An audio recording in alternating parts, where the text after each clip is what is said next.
அறிவு இருப்பவர்கள் மும்மொழிக் கொள்கையை ஏற்க மாட்டார்கள் என்று அமைச்சர் பழனிவேல் தியாகராஜன் கூறியிருந்த நிலையில், மும்மொழிக் கொள்கையில் படிக்கும் அமைச்சர்களின் மகன், பேர குழந்தைகள் அறிவில்லாதவர்களா என்று அண்ணாமலை கேள்வி எழுப்பினார். இதற்கு பதிலடி கொடுத்துள்ள அமைச்சர் பழனிவேல் தியாகராஜன், தனது மகன்கள் பள்ளி முதல் பட்டப்படிப்பு வரை இருமொழிக் கொள்கையில்தான் படித்ததாக விளக்கமளித்துள்ளார்.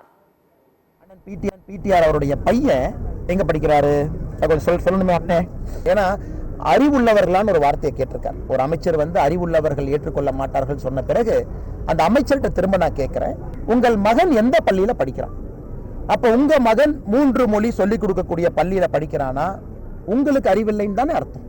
அமைச்சர் பிடிஆருடைய பசங்க எத்தனை மொழி படித்தார்கள் என்று சொல்லட்டும். என் 2 பசங்களும் எல்கேஜிலேருந்து ஸ்கூல் முடிக்கிற வரைக்கும் இரட்டை மொழி கொள்கையில் தான் படித்தார்கள். யாருக்கெல்லாம் விளக்கம் தேவையோ எடுத்துக்கட்டும்.